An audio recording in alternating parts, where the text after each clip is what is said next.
بہت مدت پہلے دور دراز کے ایک ملک میں یہ قاعدہ تھا کہ اس ملک کے لوگ ہر سال اپنا بادشاہ تبدیل کرتے تھے۔ جو بھی بادشاہ بن تو ایک عہد نامے پر دستخط کرتا کہ اس کی حکومت کا 1 سال مکمل ہونے کے بعد وہ اس عہدے سے دستبردار ہو جائے گا اور ایک دور دراز زمین جزیرے پر چھوڑ دیا جائے گا جہاں سے وہ کبھی واپس نہیں آ سکے گا۔ جب ایک بادشاہ کا 1 سالہ دور حکومت مکمل ہو جاتا تو اسے ایک جزیرے پر چھوڑ دیا جاتا جہاں وہ اپنی بقیہ زندگی گزارتا۔ اس موقع پر اس بادشاہ کو بہترین لباس پہنایا جاتا اور ہاتھی پر بٹھا کر اسے پورے ملک کا الوداعی سفر کروایا جاتا جہاں وہ سب لوگوں کو آخری بار خیر باد کہتا، اور پھر وہاں کے لوگ بادشاہ کو اس جزیرے پر ہمیشہ کے لیے چھوڑ آتے۔ ایک مرتبہ لوگ اپنے پرانے بادشاہ کو جزیرے پر چھوڑ کر واپس آ رہے تھے کہ انہوں نے ایک ایسا سمندری جہاز دیکھا جو کچھ دیر پہلے ہی تباہ ہوا تھا، اور ایک نوجوان شخص نے خود کو بچانے کے لیے لکڑی کے تختے کا سہارا لے رکھا تھا۔ چونکہ ان لوگوں کو ایک نئے بادشاہ کی بھی تلاش تھی لہٰذا انہوں نے اس نوجوان شخص کو اپنی کشتی میں بٹھا لیا اور اپنے ملک لے آئے اور اس سے 1 سال کی حقوق کرنے کی درخواست کی۔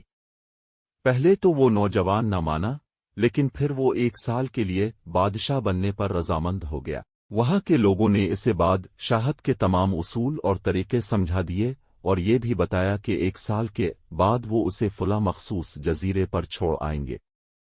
بادشاہت کے تیسرے دن ہی اس نوجوان بادشاہ نے اپنے وزیر سے کہا، مجھے وہ جگہ دکھائی جائے جہاں گزشتہ تمام بادشاہوں کو بھیجا گیا تھا۔ بادشاہ کی خواہش کا احترام کرتے ہوئے اسے وہ جزیرہ دکھانے کا اہتمام کیا گیا۔ وہ جزیرہ مکمل طور پر جنگل تھا اور جنگلی جانوروں سے بھرا ہوا تھا۔ ان جانوروں کی آواز میں جزیرے کے باہر تک سنائی دے رہی تھیں۔ بادشاہ جائزہ لینے کے لیے تھوڑا سا جنگل کے اندر گیا اور وہاں اس کے پچھلے تمام بادشاہوں کے ڈھانچے پڑے نظر آئے۔ وہ سمجھ گیا کہ بہت جلد اس کا بھی یہی حال ہوگا اور جنگلی جانور اس کو چیر پھاڑ کر کھا جائیں گے۔ واپس پہنچ کر بادشاہ نے مضبوط و توانا جسم کے 100 مزدور اکٹھے کیے۔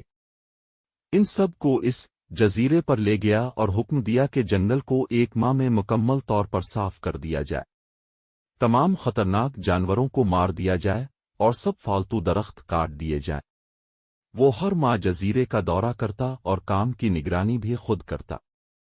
پہلے مہینے میں ہی تمام خطرناک جانوروں کو مار دیا گیا اور پھر بہت سے درخت بھی کاٹ دیے گئے۔ دوسرے ماہ تک جزیرہ مکمل طور پر صاف ہو چکا تھا۔ اب بادشاہ نے مزدوروں کو حکم دیا کہ جزیرے پر مختلف مقامات پر خوبصورت باغات تعمیر کیے جائیں۔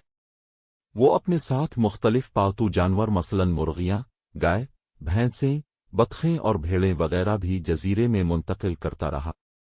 13 مہینے میں بادشاہ نے اپنے مزدوروں کو حکم دیا کہ ایک شاندار گھر تعمیر کریں اور اس جزیرے پر ایک بڑی سی بندرگاہ بھی بنائیں۔ گزرتے مہینوں کے ساتھ ساتھ وہ جزیرہ ایک خوبصورت شہر میں بدلتا جا رہا تھا۔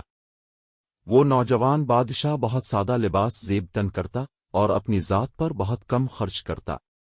اپنی بادشاہت کی زیادہ تر کمائی وہ جزیرے کو بنانے میں لگاتا رہا۔ 10 ماہ گزر جانے کے بعد بادشاہ نے اپنے وزیر سے کہا، میں جانتا ہوں کہ 2 مہینے بعد مجھے جزیرے میں چھوڑ دیا جائے گا لیکن میں ابھی سے وہاں جانا چاہتا ہوں۔ وزیر اور دوسرے وزراء اس بات پر متفق نہیں ہوئے اور بادشاہ سے کہا، اب کو 2 ماہ مزید صبر کرنا ہوگا تاکہ سال مکمل ہو جائے۔ سال پورا ہو جانے کے بعد ہی آپ کو اس جزیرے پر چھوڑا جائے گا۔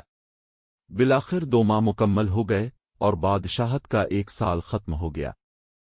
حسب روایت وہاں کے لوگوں نے اپنے بادشاہ کو شاندار لباس پہنایا اور ہاتھی پر بٹھایا تاکہ وہ اپنی رعایا کو خیر آباد کہہ سکے۔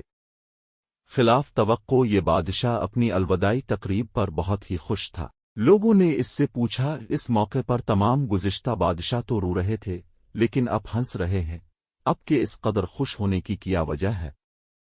اس نوجوان بادشاہ نے جواب دیا، تم لوگوں نے داناؤں کا وہ قول نہیں سنا، جب تم ایک چھوٹے بچے کی صورت میں اس دنیا میں آتے ہو تو تم رو رہے ہوتے ہو اور باقی لوگ سب ہنس رہے ہوتے ہیں۔